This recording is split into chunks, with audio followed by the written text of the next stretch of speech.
Hello students, कक्षा 8वीं के आज दूसरे अध्याय के बारे में हम पढ़ेंगे जिसका नाम है लाख की चूड़ियां। वसंत की जो पाठ्य पुस्तक है उसमें से दूसरा अध्याय है जो लाख की चूड़ियां है। कहानी है जो किसके द्वारा लिखी गई है, जिसके लेखक हैं कामदानाथ। तो इसमें लाख के बारे में बताया गया है। लाख एक धातु है और लाख की चूड़ियों के बारे में इसमें बताया गया है। तो लाख के बारे में देखते हैं थोड़ा। लाख एक प्राकृतिक राल है। कैरिना लाख का नाम कीट है जो इसे प्राप्त होती है। लाख के कीट अत्यंत सूक्ष्म होते हैं, बहुत ज्यादा छोटे छोटे होते हैं तथा उनमें अपने शरीर से लाख उत्पन्न करने की जो क्षमता होती है, यानी कि वो कहाँ से उत्पन्न करते हैं लाख अपने शरीर से। वैज्ञानिक भाषा में लाख को लेसेपर लाख कहा जाता है। लाख के कीड़े पलाश, कुसुम तथा बेल के पेड़ों पर पाले जाते हैं। लाख के कीड़े कहाँ पाले जाते हैं, खेती कहाँ पे की जाती है, पेड़ों पर लाख की खेती की जाती है। और जो लाख की चूड़ियां अध्याय है, जो कहानी है, इसमें लेखक बदलू काका के बारे में बताता है कि किस प्रकार वो अपने मामा के गांव में रहते थे।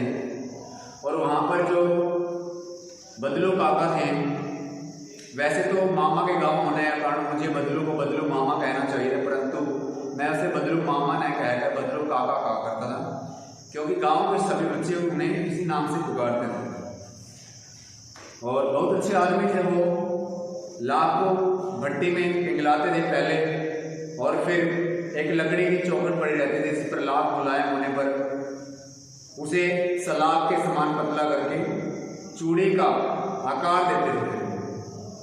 और पास में 4 से 6 तक विभिन्न प्रकार के बेलनुमा जो मुंगेरियां वो रखी रहती है। मुंगेरियां मतलब गोल और मुठियादार लकड़ी जो ठोकरे में पीटने का सलाई होती है धातु की छत। इस प्रकार वो रंग बिरंगी चूड़ियां बनाते थे और चूड़ियां बनाने के बाद वो उनको बेचने का काम करते थे। लेकिन वो बेचने के बाद लोगों से क्या लेते थे, पैसे नहीं लेते थे। चूड़ियों के बदले में क्या लेते थे, अनाज लेते थे। और ये उनका एक पैतृक पैसा था चूड़ियां बनाने का, जो पूर्वजों से उन्हें मिला हुआ था। और बहुत ही सुंदर सुंदर चूड़ियां बनाते थे वो लाख की। जो गांव की सभी स्त्रियां थी वो उनको बहुत ज्यादा पसंद थी वो चूड़ियां। और बदलू का स्वभाव भी बहुत सीधा था, वो किसी से लड़ता और झगड़ता नहीं था। शादी और ब्याह के अवसरों पर वो क्या करता था, थोड़ी जिद कर लेता था कि वहां पर थोड़ा अच्छा चाहिए उसको, उनके बदले में कुछ भी। जीवन भर चाहे कोई उससे मुफ्त चूड़ियां ले जाए, लेकिन परंतु जब विवाह का कोई अवसर आता था तो वो सारी कसर वहां पर निकाल लेता था। इनके सारा अपना हर्जाना था वो पूरा कर लेता। आखिर सुहाग के जोड़े का महत्व ही कुछ और होता है, क्योंकि वो समझता था कि इस टाइम जो चूड़ियां बेचने का मजा होता था वो अलग ही होता था, क्योंकि उस समय कोई जवाब नहीं देता था और उसको कुछ भी बहुत खुशी खुशी मिलता था, जो भी मिलता था उसको। यदि संसार में बदलू को किसी बात से चिढ़ती थी वो कांच की चूड़ियों से, यानी कि कांच की चूड़ियां बदलू को बेहद नफरत थी। यदि किसी के हाथ में हो, किसी स्त्री के हाथ में कांच की चूड़ियां उसको दी जाती तो वो अंदर ही अंदर कुड़ जाता था और उसे 3-4 बातें भी सुना देता था उस स्त्री को। तो कहने का अभिप्राय यह है कि बदलू जो था मन से अच्छा था, चूड़ियां भी अच्छी बनाता था और घंटों, लेखक तो उससे घंटों बातें किया करता था बैठकर। लेकिन जब बचपन में उससे कहता कि शहर में सभी औरतें कांच की चूड़ियां पहनती हैं और वह शहर की औरतों की कलाइयां नाजुक होती हैं, लाख की चूड़ियां पहनने से मौज आने के बाद कहता वह लेखक वो दूध मलाई और गर्मियों में आम और 1 लाख से बनी गोलियां दिया करते थे। इस प्रकार जो लेखक था वो उससे बहुत ज्यादा देर तक बातें किया करता था, घुल मिल गया था उसके साथ। मैं बहुत बार गर्मी की छुट्टी में अपने मामा के यहाँ चला जाता था, 1-8 महीने वहाँ रहकर स्कूल खुलने के समय वापस आ जाता था। परंतु 2-3 बार ही मैं अपने मामा के यहाँ गया होगा, तभी मेरे पिता के दूर के शहर में बदली हो गई और एक लंबी अवधि तक मैं अपने मामा के गांव में रहा। तब लगभग 8 से 10 वर्षों के बाद जब मैं वहाँ पर गया, बीच में 8-10 वर्षों का जो गैप था वो हो गया। तो उसके बाद वो इतना बड़ा हो चुका था कि लाभ की जो गोलियां थी उनमें उसकी रुचि नहीं रही थी। गांव होते हुए कई दिनों तक मुझे बदलू काका का ध्यान तक नहीं आया। वो गांव में गया तो बदलू काका को एक बार भूल ही गया था। इसी बीच मैंने देखा कि गांव में लगभग स्त्रियां कांच की चूड़ियां पहनती, विरले हाथों में मैंने लाभ की चूड़ियां देखी। तब एक दिन से ऐसा मुझे बदलू का ध्यान हो आया। बात यह हुई कि बरसात में मेरे मामा की छोटी लड़की आंगन में फिसल कर गिर पड़ी और उसके हाथ की कांच की चूड़ी टूटकर उसे कलाई में जा घुसी और उससे खून बहने लगा। उसे मेरे मामा उस समय घर पर नहीं थे, मुझे उसकी मरहम पट्टी करनी थी। तभी से ऐसा मुझे बदलू का ध्यान आया और मैंने सोचा कि उससे एक बार मिला। तो लेकिन उसके पास गया और बोला कि नमस्ते बदलू काका। जैसे मैंने नमस्ते की तो वो उठकर खाट में बैठ गए, परंतु उन्होंने मुझे पहचाना नहीं। मैं हूँ जनार्दन काका। तो लेखक ने उनको अपना नाम क्या बताया? जनार्दन। कि उन्होंने बताया कि जनार्दन हूँ मैं। काका जी मुझे पहचाना नहीं आपने? तो उन्होंने उसको चारपाई पर बैठने के लिए बोला और अपनी बेटी थी तो रज्जो, उसको चाय के लिए बोला कि जाओ आप कुछ चाय पानी का बंदोबस्त करो, जनार्दन आया है, इसके लिए खाने पीने का व्यवस्था करो। और फिर उसने जनार्दन ने या लेखक ने उनकी जो हालत थी वो देखी और उनसे पूछा कि आजकल काम नहीं करते क्या काका? नहीं लल्ला, काम तो कई साल से बंद है, मेरी बनाई हुई चूड़ियाँ कोई पूछे तब ना। गांव गांव में कांच का प्रचार हो गया है। मैं कुछ देर तक चुप रहा, फिर बोला मशीनी युग है ना लल्ला, यानी कि मशीनी युग आ चुका है। आजकल सब काम मशीन से होता है, खेत भी मशीन से जोते जाते हैं। फिर भी जो सुंदरता कांच की चूड़ियों में होती है, लाख में कांच संभव है। लेकिन कांच बड़ा खतरनाक होता है, बड़ी जल्दी टूट जाता है और नाजुक भी होता है। जबकि उनको कांच की चूड़ियाँ बिल्कुल भी पसंद नहीं थी और फिर भी वो कांच की चूड़ियों में बातें कर रहा था, कांच की चूड़ियों के बारे में बातें कर रहा था। कहते कहते उसे खांसी आ गई, वह कुछ देर तक खांसता रहा। मुझे लगा उसे दमा है। अवस्था के साथ साथ उसका शरीर भी ढल चुका था। उसके हाथ और पैर की जो नसें थी वो भर आई थी। जाने कैसे उसने मेरी शंका भांप ली और बोला दमा नहीं है, मुझे फसली खांसी होती है वो है। यही महीने 2 महीने से आ रही है, 10-15 दिन बाद ठीक हो जाएगी। मैं चुप रहा। मुझे लगा उसके अंदर कोई बहुत बड़ी व्यथा या दुख छिपा हुआ है। मैं देर तक सोचता रहा कि इस मशीन युग ने कितने हाथ काट दिए।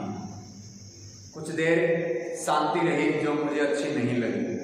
आम की फसल कैसी है काका? कुछ देर पश्चात मैंने बात का विषय बदलते हुए उनसे पूछा। अच्छी है लल्ला, बहुत अच्छी है, उसने कहकर उत्तर दिया और फिर अपनी बेटी को भी आवाज़ दी कि रज्जो कि लल्ला के लिए कुछ आम लेकर आना, आम इनको खिलाते हैं। नहीं नहीं काका, आम तो इस साल बहुत खाए गए। वाह वाह, बिना आम खिलाए कैसे जाने तुमको? मैं चुप हो गया। मुझे भी दिन याद हो आए जब वह मेरी मलाई बचा कर रखते थे। गाय तो अच्छी है ना काका? मैंने पूछा। गाय कहाँ है लल्ला? 2 साल हुए बेच दी, कहाँ से खिलाता? इतने में रज्जो उसकी बेटी अंदर से एक डलिया में ढेर से आम ले आई। यह तो बहुत है काका, इतने नहीं खा पाऊंगा। मैंने कहा वाह वाह, भैंस पड़ा, शहरी ठहरे न, मैं तुम्हारी उम्र का था तो इतने इसके चौगुने आम एक वक्त में एक समय में खा जाता था। आप लोगों की बात कुछ और है काका, मैंने उत्तर दिया। अच्छा बेटी, लल्ला को 4-5 आम छांट कर दो, सिंदूरी वाले देना। देखो लल्ला कैसे हैं, इसी साल यह पेड़ तैयार हुआ है। रज्जो ने 4-5 आम उसकी ओर बढ़ा दिए और जैसे ही उसने अपना हाथ बढ़ाया तो उसके बाहों के अंदर, उसके हाथों के अंदर मैंने देखा कि उसकी जो गोरी गोरी कलाइयाँ हैं उन पर चूड़ियाँ बहुत ही, जो लाख की चूड़ियाँ थी वो बहुत फब रही थी, जच रही थी। बदलू ने मेरी दृष्टि देख ली और बोल पड़ा, यही आखिरी जोड़ा बनाया था जमींदार साहब की बेटी के विवाह पर। 10 आने पैसे मुझको दे रहा था, मैंने जोड़ा नहीं दिया, कहा शहर से ले आओ। मैंने आम ले लिए और खाकर थोड़ी देर पश्चात चला गया। मुझे प्रसन्नता हुई कि बदलू ने हार कर भी हार नहीं मानी। उसका व्यक्तित्व कांच की चूड़ियों जैसा न था जो आसानी से टूट जाता। यानी कि यहाँ पर क्या दिखाया गया है, इस कहानी के अंदर ये बताया गया है कि एक मशीनी युग जो आ गया है उसने कितने ही, ना जाने कितने ही गरीब व्यक्तियों का जो रोजगार है वो छीन लिया। आज भी हम देखते हैं कि 10-10 व्यक्ति जहाँ पर काम करते थे वहाँ पर एक मशीन द्वारा काम किया जा रहा है, एक कंप्यूटर वहाँ पे काम कर रहा है, या कोई और बड़ी मशीन वहाँ पर लगा दी गई है जहाँ पर इकट्ठे बहुत सारे आदमियों को काम मिल सकता था, लेकिन आज वो एक व्यक्ति के द्वारा चलाई जा रही है मशीन, और सभी व्यक्तियों का कार्य एक व्यक्ति के द्वारा किया जा रहा है, एक मशीन के द्वारा। तो यहाँ पर जो स्थिति है वो बहुत भयंकर दिखाई गई है समाज के बारे में कि कैसे मशीन युग ने गरीब व्यक्ति का जो रोजगार है वो छीन लिया है और उसके हालात कैसे हो गए हैं, उसकी जो स्थिति है कैसी हो गई है, गरीबी ने उसको घेर लिया है। इसके कुछ प्रश्न उत्तर हैं, उनके बारे में पढ़ते हैं, उनको समझते हैं। कहानी से वाले हैं। बचपन में लेखक अपने मामा के गांव चाव से क्यों जाता था और बदलू को मामा न कहकर बदलू काका क्यों कहता था? अभी हमने पढ़ा था लेसन में। पहला ही प्रश्न है, ध्यान से पढ़ेंगे और समझेंगे बिल्कुल अच्छे से।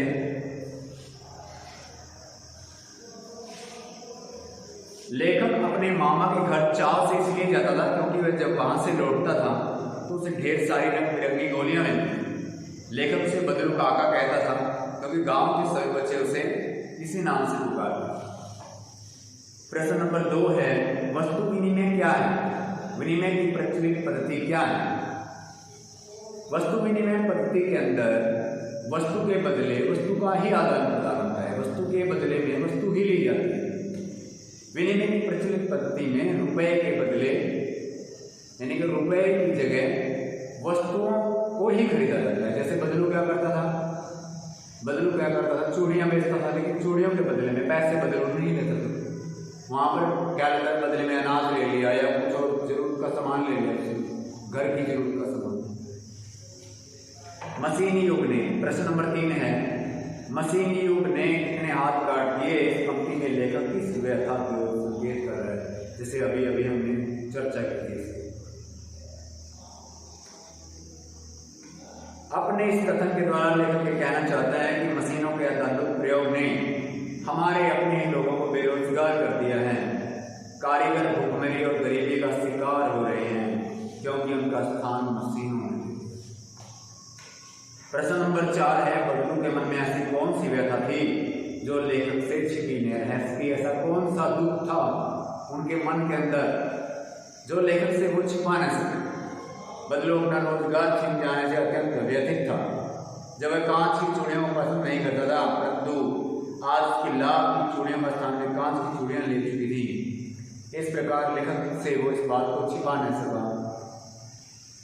प्रश्न नंबर 5 है, मशीनी युग ने बदलू के जीवन में क्या बदलाव लाया? कि मशीनी युग से जीवन कैसे बदल गया, बदलू का जीवन कैसे बदल गया, एकदम से उसके जीवन में क्या बदलाव आया, क्या स्थिति हो गई? कैसे पहले क्या स्थिति थी, अब क्या स्थिति हो गई?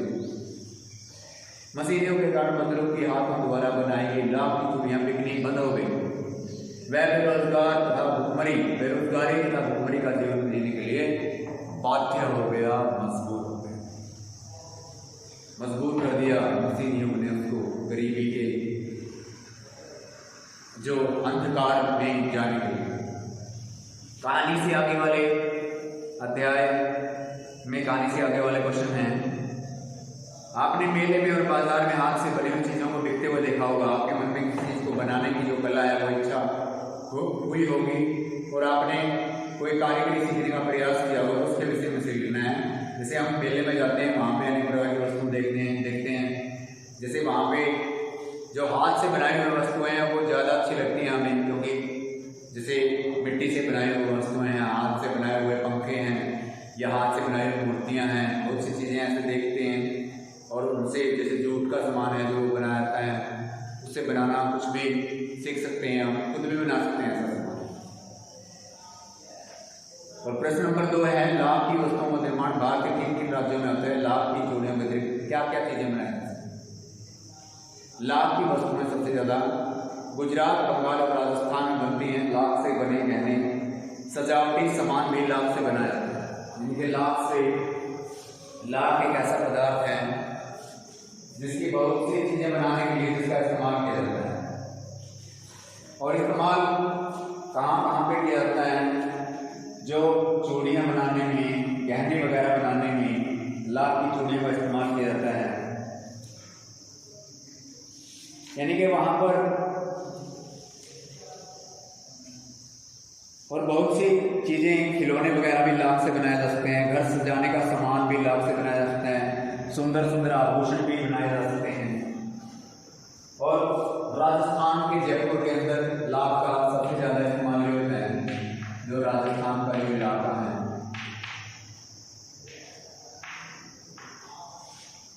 जयपुर के अंदर लाख की चूड़ियों का सबसे ज़्यादा या लाख की वस्तुओं का सबसे ज़्यादा इस्तेमाल कर सकते हैं हम।